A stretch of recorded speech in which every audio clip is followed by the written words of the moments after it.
Hi guys, so today we'll be looking at the Englund Gambit trap. It's a beautiful trap played by black, and if applied successfully, it can capture white's queen and can even deliver a checkmate. So guys, without wasting any time, let's move ahead with the trap.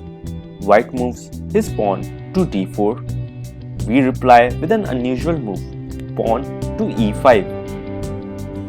This is not usually played but can be used in a number of rapid and blitz games in order to trap white. White sees a free pawn and captures it with his pawn.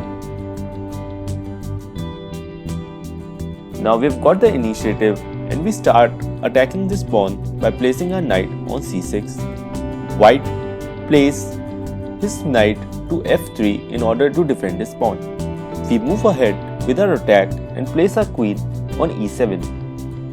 White defends his pawn by placing his bishop on f4. Now we play an amazing move.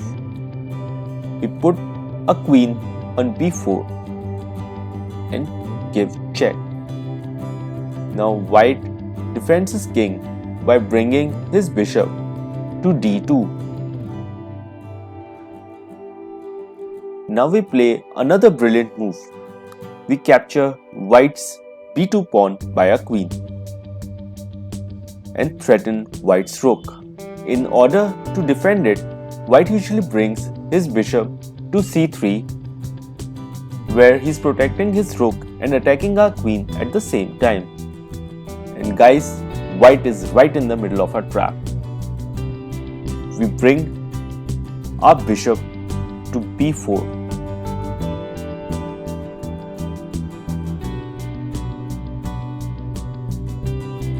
Now white cannot capture our queen with his bishop. He has two moves, either to capture our bishop or to support his bishop. Let's say white decides to support his bishop with his queen. In that case, we'll simply capture white's bishop by our bishop. Now white has two options, either to capture with his knight or his queen. If white decides to capture with his knight, in that case, we'll simply capture white's rook with our queen.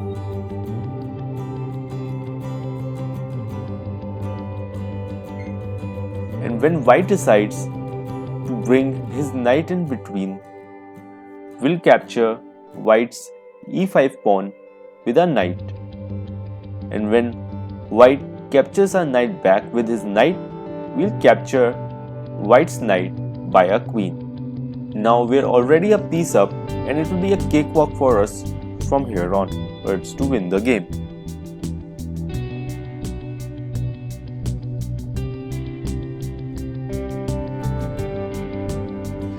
Let's see what if white decides to capture with his queen.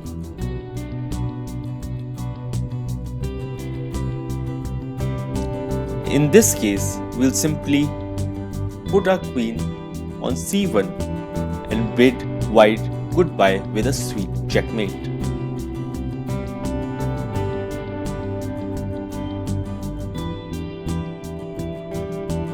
Now let's say white does not support his bishop and instead captures our bishop with his bishop.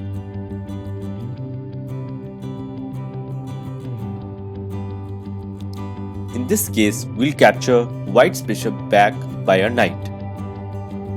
Now, white has to support his c2 pawn and also his white rook is being threatened by our queen. In order to evade all these threats, white will either put his knight to c3 or a3. If he puts his knight to c3, we'll simply capture the knight and give check. And when defends his king with his knight, we'll capture the c2 pawn with our knight. King will have no square to go to and will eventually have to give up his queen, and we'll capture white's queen back with our queen.